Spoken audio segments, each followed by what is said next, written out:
Hello and welcome to another episode of the Melbourne Athletic Development Podcast. Today, I'm joined again by Jack. Here as always. Now, we wanted to actually discuss a follow-on from the discussion that happened in our podcast last week with David Woods. We felt like it obviously ended a little bit early. He had some commitments, so we couldn't necessarily extend it, but there were some ideas in there that we thought were really important to expand upon, and we wanted to kind of keep that conversation going at some level because I know that you were very aware of the fact that some people might be questioning even why we were talking to David about creativity and artistic pursuit. So I think it's worth starting at that point. Why are we talking to people about such things? Well, yeah, I think when you listen to it on the surface, you think, how do you draw correlations to what you do in terms of rehab performance?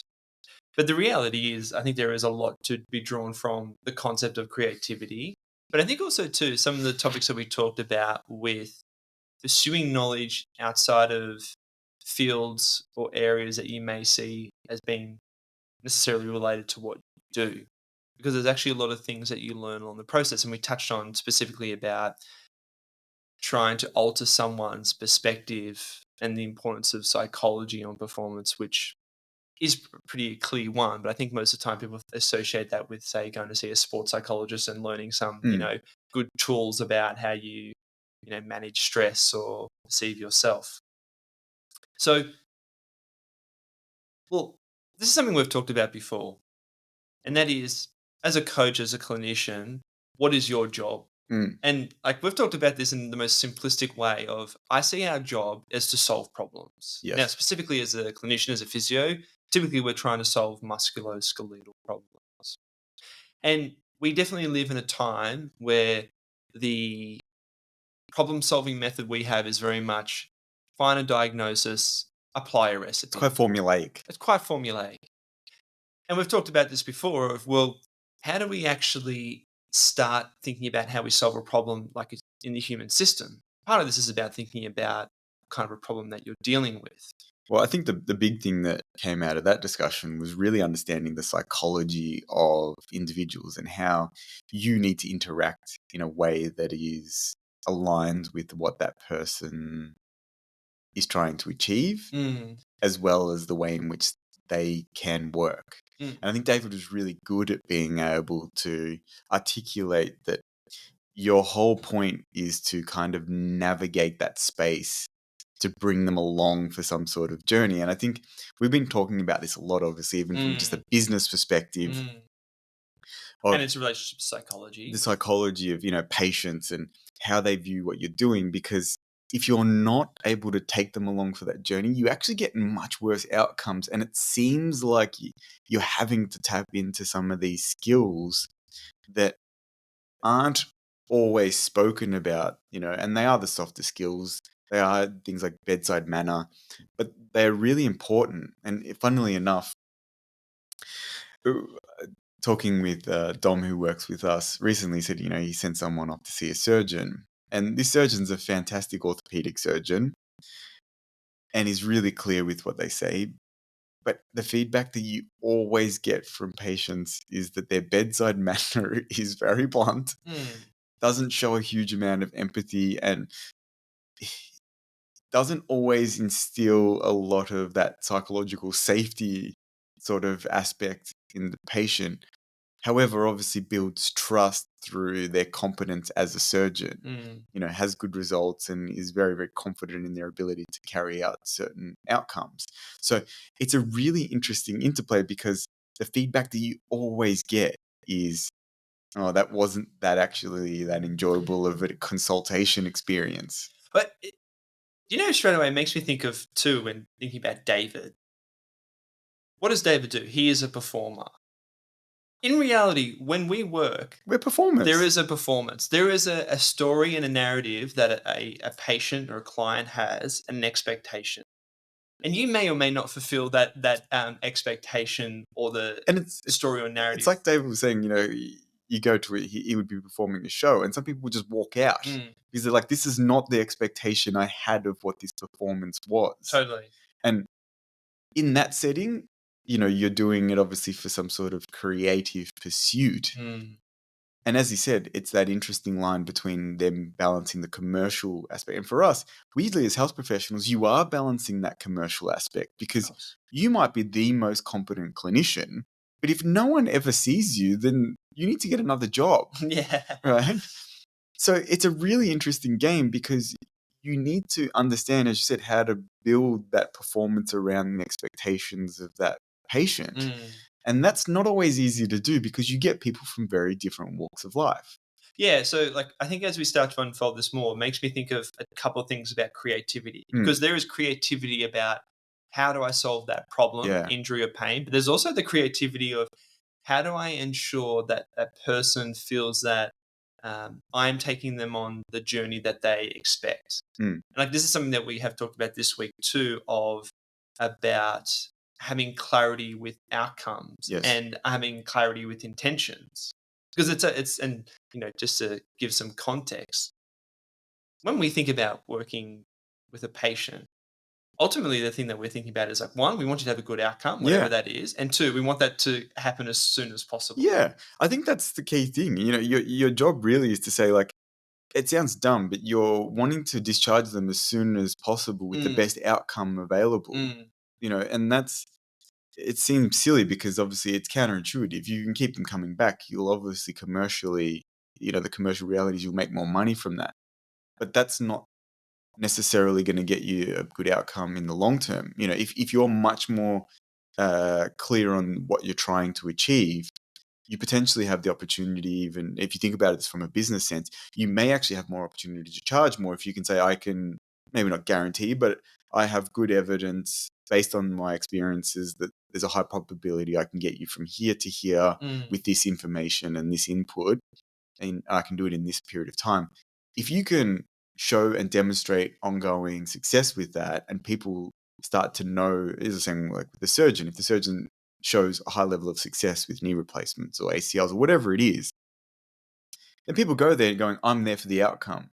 And that surgeon can then potentially charge more as well. So it has that effect on the commercial aspect if you're thinking, how do I get this outcome for this person? Yeah, it's the thing. I just sort of then too, I think of someone like, again, talking to David Woods. He's someone who's clearly very creative. He's Mm. someone who's clearly very artistic, and he's someone who's very also some of those traits. I wonder if whether they are associated with that real openness Yes. and ability to have conversations about things that they may or may not agree with, and the ability to take on new bits of information. Because I do wonder how creativity does allow you to be more comfortable with uncertainty.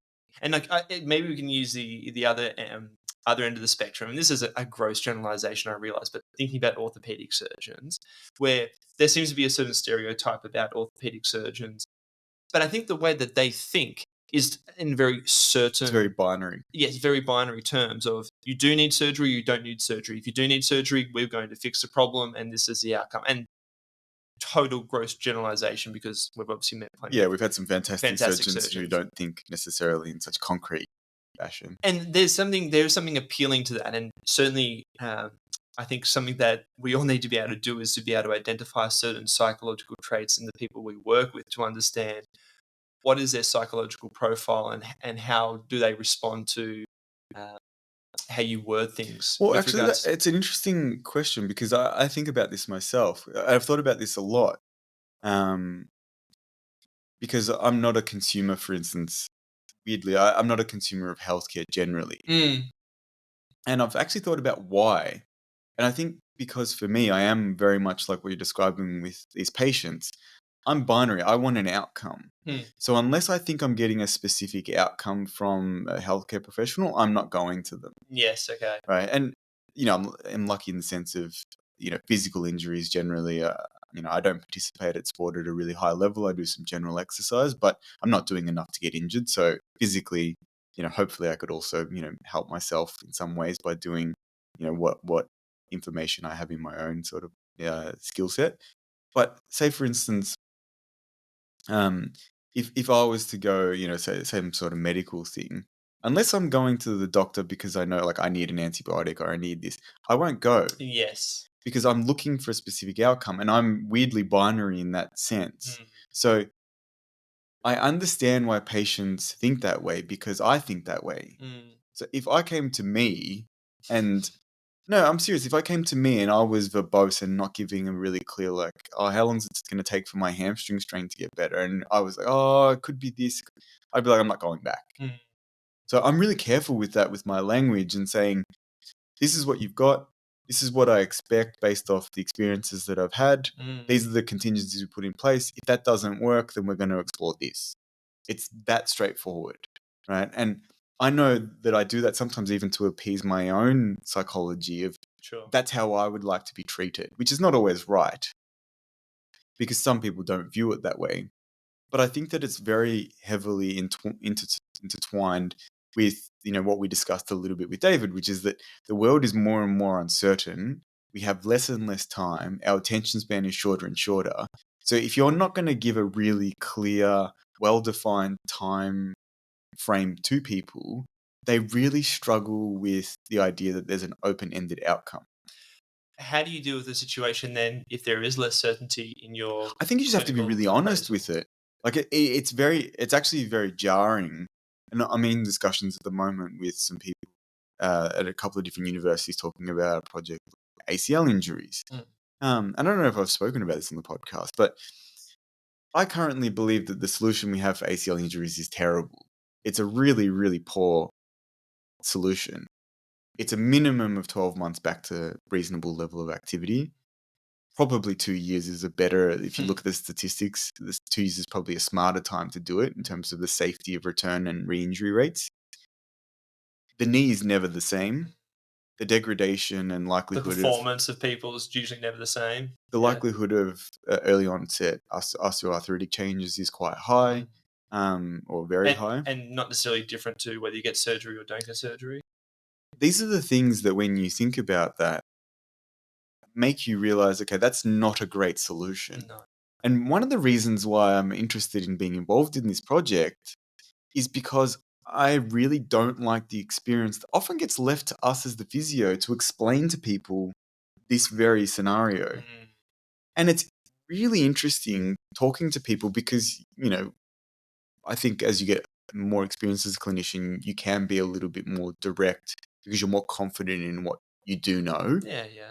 So you say to them, all right, so you're aware, this is how long it's going to take. These are the reasons. This is what the likely outcome is. And be aware that your knee will never be the same. You're likely to have early onset OA. We need to think about that in the future. You need to look after this. Mm. They look at you with shock because it's often one of the first times in this experience where they've already had typically a very traumatic episode of injury. And they have an expectation that they're going to go back to quote unquote normal. And the surgeon says to them, yeah, we'll be able to repair or reconstruct your ACL and you're going to be back at sportum. And they might tell them it's 12 months, but you say to them, okay, like fundamentally your knee will never be the same again. The answer I have is not a good one, which is that you just need to be very open and clear with people about what the outcomes are. But that experience is a really interesting one because, as I said, you have this very quick change in the person's emotional state. They go, oh, I wasn't aware that this was an ongoing thing. As you said, that they believed that, for instance, they were going to have a complete resolution. And you see that's also in people's behavior who start the rehabilitation process, but after a few months disappear because that commitment to that wanes. Maximizing their outcome, it wanes. It wanes. Yeah, because the motivation to maintain that is not there. And so unless they're going, especially the ones that I find that are the most difficult, and I don't blame them, are the ones who they're not trying to get back to a particularly high level of activity. Yes. Because the end target is not there. And so for us, it is in many ways similar to what we spoke about, David, but it's different. It would be analogous to us having to try and get a particular outcome from the audience. You're trying to get a specific laugh, or you're trying to get them to experience a particular emotion. For us, we're trying to get an outcome and we're trying to get them to come along that journey, and we've got to adapt to them rather than saying, no, this is my expression of my knowledge. Yeah, and you have to somewhat try and force the outcome. You Because have to. ultimately the outcome is, I want you to have less pain. I want you to get back to playing sport. I want it, whatever it may be. And you've got to be able to put in place those strategies clearly and outline them so that that journey can happen. That's not always easy to do. And in fact, it's often very difficult to do because people have such different varied, understandings, expectations, cultural biases. And that's, as David said, you don't know how people are going to react. Well, that actually brings up another point we talked about with David, and that is how people actually deal with that kind of confrontation as well. Because I think some people just walk out. Well, and look, it's actually something too and that not in terms of patience, but in terms of you don't hear from them again. Oh, that's true. You do lose patience sometimes where you think that you've actually gone through a really well-planned, structured, strategic approach. And honest and objective. And you've done everything you can. You've done follow-up. Maybe they need to have a referral to see a sports doc or a surgeon or, podiatry or psych or whatever it is. And you're like, okay, yeah, I did everything that makes sense. It's sort of, not going to say protocol, but you followed as closely as you can to what is best practice. And then they just disappear. And you're like, I don't understand. How is that the response that I got? Yeah, and well, I'm not necessarily sure that the solution of this is, but it does highlight another problem that we talked about with David of the directness or the lack of directness that we have in society towards each other, and actually how that influences what you do in your professional world as well. Well, it's funny how he was talking about that. I'm traveling. You would have noticed this. Traveling a lot now. I actually spend a fair bit of time. I don't know why. Thinking about what the general, shared, and it's culturally influenced, but shared sort of personality of a place is. And I think I've mentioned this to you before, but like I laugh because my background is Italian. I go to Italy for the first time last year, and I realized okay, like this is genetic.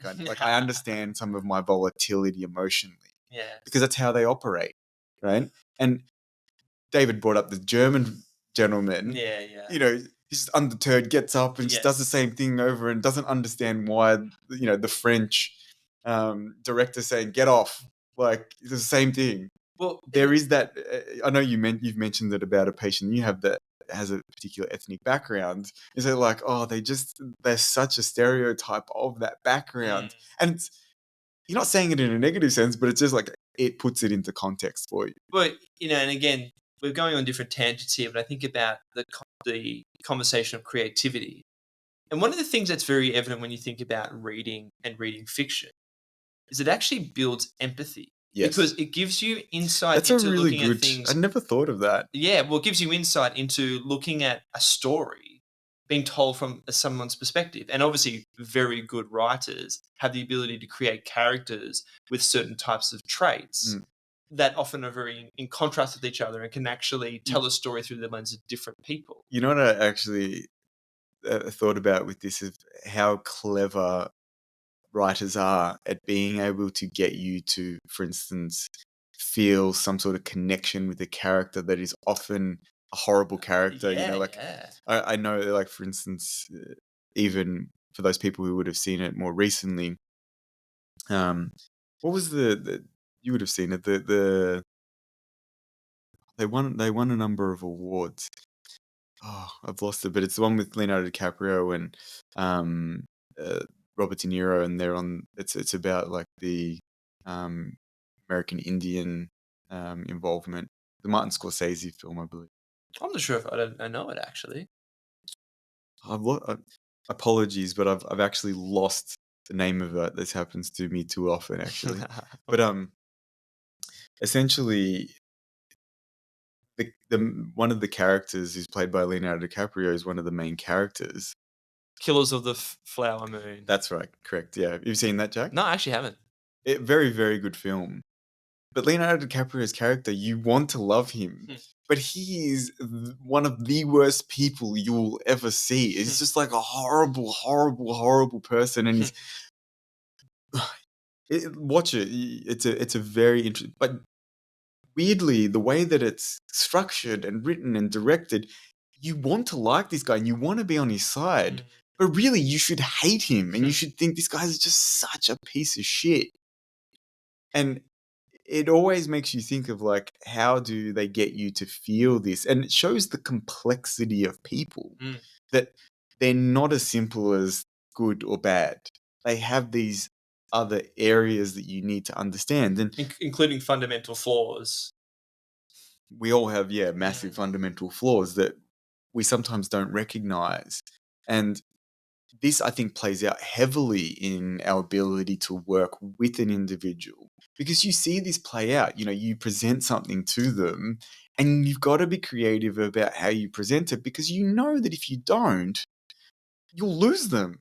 And it sounds weird. You're like, I'm doing everything I can to help you, and it's really objectively clear that I am, and yet you still don't want to engage with it, which doesn't make a lot of sense unless you start to understand the complexity of, they feel vulnerable about their failure of their body, or, they're scared of what commitment that requires in an uncertain outcome, and all of those kind of things. So it's demotivating to them and they don't want to come, and it actually has nothing to do with your performance as a practitioner.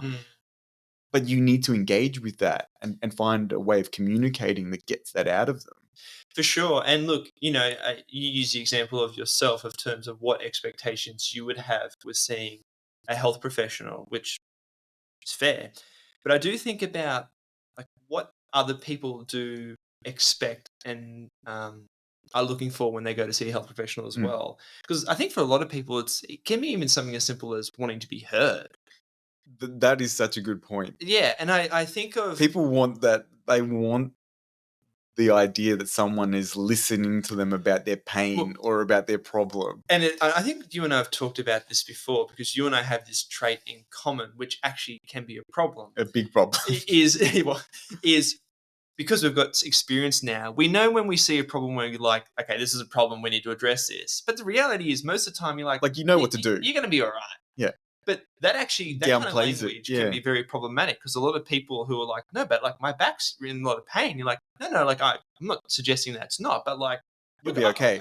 I think it's clear about what things we need to address, and here's the expectation. But you have to be careful with that, because people... that may not align with what people are looking for, and not acknowledging the fact that like, they are in pain and that is affecting their day-to-day function. And for them, potentially, this is the worst experience of discomfort they've ever had in their life. And if you're overly calm or not dismissive, but you're not acknowledging the level of severity in a way that they would like to feel like they've been heard, as you mentioned, it can be really off-putting for them, because they're like, they don't seem to be even concerned in the slightest about me. And it's not the case at all. It's just that, as you said, you've seen this behavior in a clinical symptom kind of play out so much that you're not concerned that you won't get a good outcome. Yeah. But you've got to be really clear and say, okay, this is not good. We want to see this. These are the steps we need to take. You almost have to say, like, without necessarily saying it, but like you have to prove to them, like, I'm taking this very seriously. Oh yeah, for sure.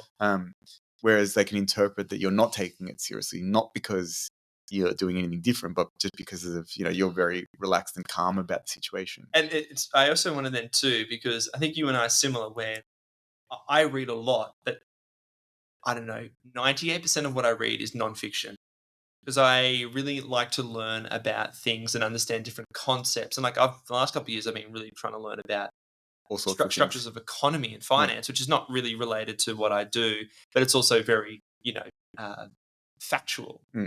And I compare that, say, to my girlfriend, who reads a lot of fiction, like 98% fiction. Well, maybe not that much, but certainly a high percentage, majority of it. And her ability to empathize and understand perspectives, and that's almost her default, is very different. And that's not to say that I think I don't lack that. I think I do, but I think I often can be more leaning towards the rational kind of course, of like, here's the problem, here's the solution. Which I think is actually, and again, this is a this is a generalization, but is typically more of a male trait. For sure. You spoke about memes in the thing. Yeah, It's like yeah. there's always those memes between couples. Yes. A female wanting to emotionally, have that reassurance, and a male offering solutions, and she's like, "Piss off! I don't want an actual solution. I just want you to listen to me." Which a lot of the times is exactly this. They want to know that you are on their side and that you're supporting them. They're obviously an intelligent individual. They can work out the problem if they need to. And I think you and I, if I may say so, I actually think that you and I are actually very compassionate people, but the way that we express compassion is very different too, Yes. and it can be a little bit more, what's the word? I guess a blunt in the tool of like, no, like you can get better, but these are the things that you have to do, and part of that's also like I think you and I are very similar. We want to actually put the responsibility on the individual to an extent as well, but it then actually makes you think about, well, how do you start to better understand the psychology of individuals? And like, there is obviously some type of intellectual pursuit about understanding psychology and personality traits, but it also makes me appreciate the importance of fiction too, to actually think about how that does actually give you an opportunity to experience different perspectives based on obviously the writer and the experiences that they have, which often are going to be very reflective of their own upbringing and certain characteristics of. Well, I think that's the thing that we spoke about, and I mentioned that I was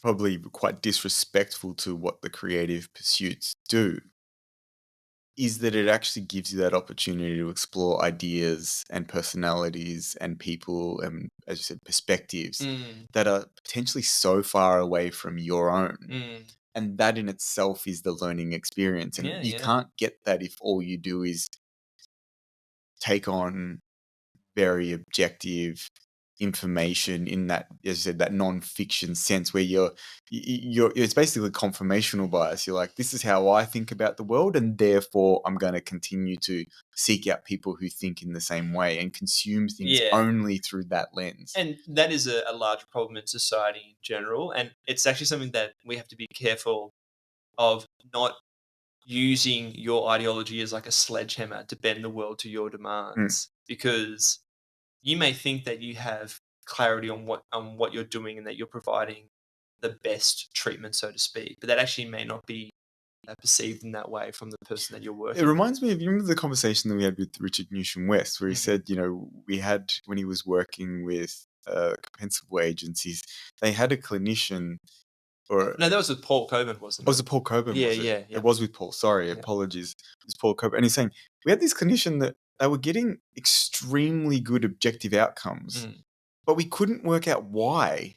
We couldn't work out what they were doing because there was nothing that they were doing. It wasn't controversial, but there was nothing that they were doing which was far exceeding that, the best practice model. Yeah. It wasn't particularly different from what other people were doing, but the outcomes they were getting were enormously different. And I think that so speaks to that clinician's ability to engage with that person at the level that they're ready to engage at.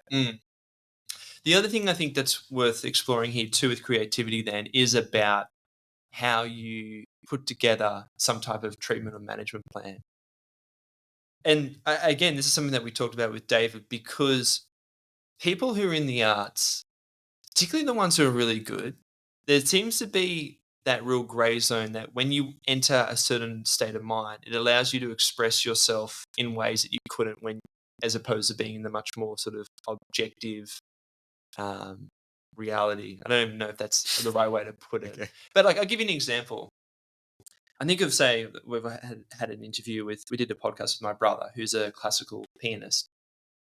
And you actually see, and Tom comes across them all the time, where you might get this 12-year-old kid who has already done their A-mus in piano. Which is super high level piano so grading, Exactly. So for my brother, he did that himself, but he did that when he was, I think he was like maybe 16, 17. Yeah. So you've got this phenomenal young phenomenon. Yeah. And this is not always the case, but often when you have these kids who achieve such a high level of musical skills at a young age, they may have the technical ability, but they don't have the expression of understanding the music. And that's something that you hear a lot of musicians say, that you can hear it in their performance, where they have the technicality, but they don't have the expression, the emotion that comes out in how they actually play the instrument. And sometimes you might see that also within their physical presence as well, and um, how their facial and body language is expressed. But a lot of it also comes from the sound. And I often think about that very similar type of analogy within our profession. And it's something that actually, and I think we've talked about this a bit before, but we're a long way away from this now, where once upon a time you would have some brilliant clinician who would go up on a stage with a patient and actually go through doing an assessment and a treatment. And these are like, your Mulligans and your Maitlands and all these really great clinicians you heard about, who are often very creative and innovative. And they often express how, when they finished treating the patient and had a good outcome, they could reflect back on what they did and provide some logic to what they did. But in the moment, they often talked about the intuitive sense of what they needed to do, in terms of, I think I need to, they got low back pain, but I think I need to look at their, thoracic, and there seems to The be hip's a little bit this, and I can feel there's restriction in this joint that, correct. I'm going to work on this a little bit. I'm going to see if I, use this intervention to change the tonicity of this tissue or change the fascial mechanics. But they probably don't even necessarily They're just think feeling about it. like, I know that I can't remember who, it might have been Richard that spoke about, like, they actually just feeling and going, oh, that I think that I need to work on this, just by the palpation, and that's Well, and it's also, I think, too, it's based on the fact that they actually have obviously very sound knowledge in basic principles. So, like, in terms of understanding of anatomy, of like, and the well, the functional restrictions anatomy. here, that's probably more related to this particular myofascial plane, or whatever it may be. Or, well, I know that, this type of treatment at this depth will lead to this type of change. Like, they have a sound knowledge of it, but they've reached a point of understanding those principles that when it comes to applying them clinically, they're so in the moment that they don't necessarily have to logically explain or rationalize what they're doing, even though retrospectively they can, because they have a sound knowledge base, that have enough experience with that knowledge to not have to intellectualize it all the time. And it's a far cry from, I think, what happens now, because in many ways, I feel like a lot of stuff that you see within our profession is about over intellectualization. Totally. And But your justification of being right is about the ability to explain it in the most scientific terminology possible, not necessarily as an expression of what you've seen from your own clinical experience. the thing that I think also colors this, which is something that we have spoken to a few people about, but is the influence of the legal and insurance Yeah, sure. schemes in our behavior, because that clearly does change people's willingness to be creative and explore these things. There is much less protection for you if something does go wrong, if you have gone significantly away from what would be considered best practice, right? And unfortunately, that term, of evidence-based practice or best practice is ambiguous to start with anyway, because as we've spoken about a million times, it comes from a particular model that does include things like clinical experience and patient expectations. However, there's a lot easier, tangible outcome that can be sort of demonstrated through pointing to this literature or this body of evidence or these particular outcomes, or objective measures, which is not the same as saying I did this because the patient had made this request. Yeah. They were looking for this type of outcome. Like a really silly example would be, and hopefully this never happens to us or to anyone, but say for instance, if every now and then you'll get a patient who really actually likes a certain modality of treatment. They're like, oh, I really like needling. Can I have dry needling done? The worst thing that could possibly happen in many ways is you don't necessarily think it's the best option, but you also don't necessarily think it's contraindicated, or you don't feel like it would be negative. You feel like it would have some positive benefit. You do it, and then the patient has some sort of adverse outcome, whatever that is. Maybe it bleeds and it gets infected, and then they end up on antibiotic, and they come to you and say, "Oh, you did this," and blah blah blah. And it's like, you specifically asked for that, right? Where does that place you? I think that's a really interesting. Well, actually, you make me think of another story of. Or at least that one was a made up one. So Well, if you got one that's like that to you, yeah, this is of a story that I've heard of someone seeing someone with a long-term problem. I can't remember what it was, like chronic shoulder pain or something like that. And they had been seeing this patient for quite some time, several months. And they felt a moral dilemma because they didn't necessarily see the improvement that they would expect from this person, understanding that they literally had pain for years and years and years. And so making sure that they felt like they were doing right by the patient, the person said to them, look, we've been doing these things for the last few months. We haven't seen much progress. You're still getting these issues, blah, blah, blah, blah, blah. I'm not really sure what else I can offer you. I'm very happy to refer you to get a second opinion from some specialist or whatever it may be. Patient didn't say much. And then sometime later, that clinician called that patient to follow up and see what they were doing. And the patient actually said to them, I was actually really upset after our last conversation. And the clinician said, like, oh, like, why is that? And she said, well, I actually was getting a lot of benefit from those sessions. Like, I found that every time that we did work, I found improvements in the overall pain and symptoms. I saw improvements in my function. And, I felt like you just gave up on me, and I actually was getting a lot out of it. And this person actually ended up, apologizing, saying like, look, understand that I'm very happy to work with you. But, I also have a moral obligation to think of, I wasn't seeing the benefit that I would expect to see. And I want to make sure that I don't feel like I'm just taking you for a ride here, and making sure that if there is another option out there, or a better treatment modality, that you you're receive exploring it. Yeah.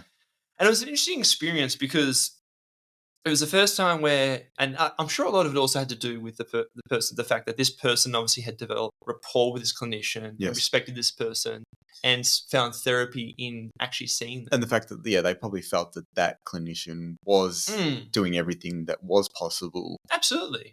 So it just makes you think then too about you make the explain about following best practice. Because I also think about in that situation, a lot of the time, regardless of what you do with someone, they'll probably get somewhat better. Depends on what it is. Of course, I'm talking about within reason, but I'm talking about if you just follow, here's the general guidelines, you may see some improvement. And as you mentioned before, you actually may see that the patient has a lot of satisfaction because you provide certain care that they see of really real value, particularly with developing rapport, particularly with showing compassion and satisfying what that person is expecting. So it often then makes me think about, well, when you think about creativity, what are the things that you do need to focus on? Because I think a lot of the time, I think, are very much focused on thinking about how we improve the interventions we use. And I do think that's really important because you do start to see that there is a much better outcome when you have a much more tailored approach. But I think the other big one is how you actually develop some of those softer skills to make sure that you feel like you can provide a message and engage with someone in a way that they see satisfactory, and understanding that actually in itself also requires a lot of variability and tailoring as well. The question then becomes, how do we develop these kind of skills to be able to bring someone along for that journey? Because as you said, that is a creative pursuit. That is your ability to adapt in the moment. And some people intuitively do it. They have those skills already. They have those skills, and they're personable people. They can adapt, and they move within different, social circles, and they know how to interact with people. But do you think that as a clinician, there are ways to develop that? I don't know. I haven't thought about this, but and you haven't had time to think about it. But do you think there are ways to kind of develop that, chameleon-like behavior of shifting towards that Well, person? well, actually, I actually think one of the most useful things, and it's actually probably I think one of the big issues we see in society, is to have conversations with people who see the world in a different lens, and Yeah, that often can be related to I we know. might have strong beliefs about political stances Yeah, or like geopolitics or whatever it may be, and actually seeking out opinions that disagree with you. it's so interesting you say, because I know that you described this. You had a conversation with someone the other day outside of this environment, just in your personal life. But you're talking about something, and then they just, I don't want to talk about that, No.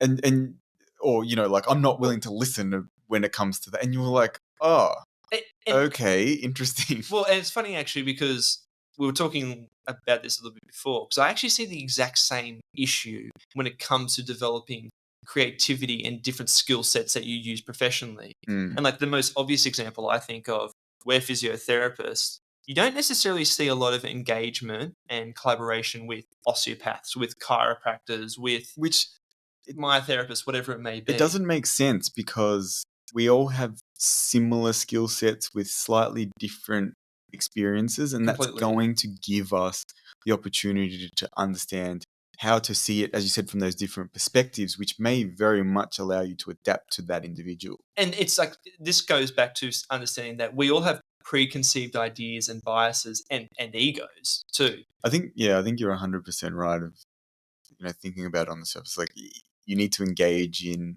consuming information, consuming content, consuming even just conversations and ideas that go outside of your understanding, but also potentially challenge your understanding, or a stance, maybe even polar opposite to yours. And your job is to try and understand why that person or that viewpoint is so polar opposite to you. Yeah, and your job, I mean, this is I think probably could be applied just to even your personal life, but certainly your professional life, is the thing that you think you don't need to work on is probably the thing you need to work on the most.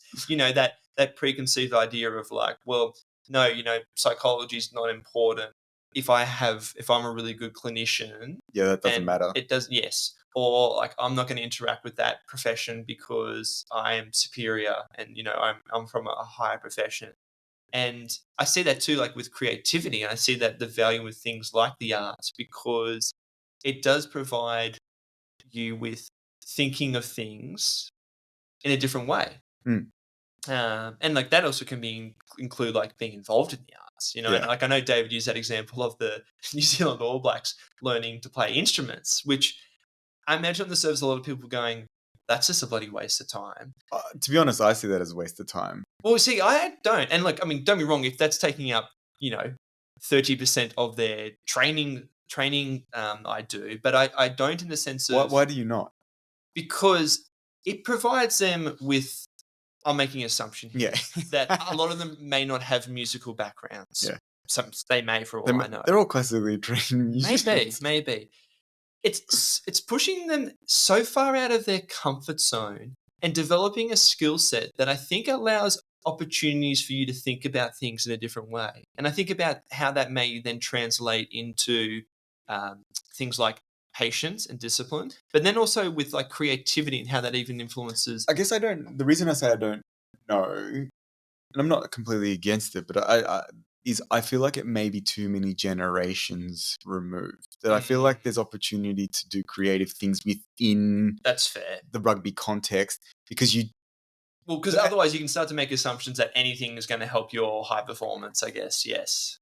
anything that has value, which any skill set doesn't matter. There might be managerial skill. Like, we're all Mm. making them do a leadership course at Harvard. It's Yeah, like, yeah. well, yeah, that probably is going to transfer, but like, how quickly and how many generations removed is that? And And what percentage change do you expect some to of the see? people that once they finish the course, they're off the team anyway because their Yeah. performance is diminished, or they got They an go, injury. hey, you're focusing way too much on that management course you were doing. We need you to train more.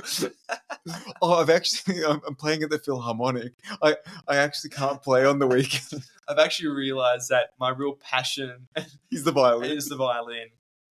Well, as I said, that's why I think, like, is it too many generations removed? Sure. And it's interesting because he said, like, I'm doing this mentorship with Dan Pfaff, and Mm, Dan's a really interesting character. and obviously a very, very successful coach. And I remember seeing him do a talk actually for Athletics Australia. I believe it's online actually. People can access it, I think, on YouTube. But Okay. it's him talking about mental skills. And he said, like, mental skills are not you sitting up on a mountain, meditating in, Yeah. cross-legged position. He's like, I've never seen that transfer to someone standing on the 100-meter start line and being able to get the performance at the right time. Yeah. And he's the guy that would know. He had a guy. He's done it. He had a guy break the world record in the Olympic final, right, and win. Like that's as high as you can get. Yeah. You can't get any better than that. Yeah. So he knows what kind of traits are going to foster, and some of those things we spoke about, like they're inherent traits. But if someone's inherently not particularly open or creative, are you taking up time, even if it's a small amount of time, and are you going to get the value in that? I don't know that you necessarily will. Also, too, like potentially those guys, by the time they've actually developed some of the transferable skills, as I said, they might be out of the sport. That's they might be injured. They might be, the end of their career, whatever it is. Well, and look, I don't see it as, oh yes, you getting good at violin is going to help. It's more the pursuit of that skill. And I'm sure that's probably a lot of the justification for the performance management team. But I do think it actually is reflective, though, too, when we think about its application for our world. There clearly are skills that each person does need to work on. And do you think that if, for instance, the way that you say, like, because I'm trying to think about how to make it as aligned and practical and applicable to people right now, and even for my own practice, because I know that I need to get much better at this, is when you do write your, whatever plan you've got, and you're writing your notes and you start thinking, okay, like I want to do this with them and this, that you actually start to think of alternatives. You go like, what's another way in which I could approach this? What are the, it's almost, we always think about different, I know it's even within our notes, like differential diagnosis. You almost need to think about like differential management plan. Yeah, like, well. What's another way I can get to this? Yes. Without necessarily doing what I would normally do. And I think that maybe like starts to open those parts of your thinking that opens up creativity, so that you're getting the outcome without necessarily going that same tried and true path that Well, and look, I actually, just speaking from personal experience, as you know, John, I've been doing a lot of presentations recently on some of the stuff I'm learning in fascial manipulation to different associations, and this is in chiro, osteo, myo. And I give people my contact details, and I've had some people, call me up and contact me. You've had some interesting calls from what you indeed. But there's two things that really I got highlighted from that. Is a lot of people out there who you may see as competition or as not aligning with who you are. You'll find that most people are actually pretty open, and they're the kind of people you want in your life. And the other thing too is it's interesting to talk to these people to hear about what they do. And sometimes, like, they talk about stuff that they do clinically, and I'm like, I don't know really anything about that. Yeah. And, it's very sometimes, it's easy to say, oh, that's rubbish. Well, but the thing, you need to consider it at a deeper level. Well, and like, you hear of certain treatment modalities where I've heard of them and people have just dismissed it straight away. And I think, well, this person's been working for a while, and, from what I'm assuming, they probably have some good outcomes. Maybe there's something to this. So I think that's the other thing too, where we need to be careful to not always associate ourselves with people who just think the same way, because it does just reinforce our own bias. It is. It's just confirmational bias. And it's a natural human trait. It builds on our own psychology that we want to align with people that think like we do, look like we do, all those kind of things. And it builds on, those biases have evolutionary pressure placed on them. It's not that they don't. Yeah. It's just you need to be willing to explore outside of that, because that's potentially where the enjoyable experiences are. All right. On that, I think we've probably covered off on a few interesting things there, and hopefully we've provoked some ideas for people to explore. As always, we're really happy and interested to talk to people. So if anyone wants to contact us through any of our social media channels or via our website, feel free to do so at melbourneathleticdevelopment.com.au. Thank you for joining us.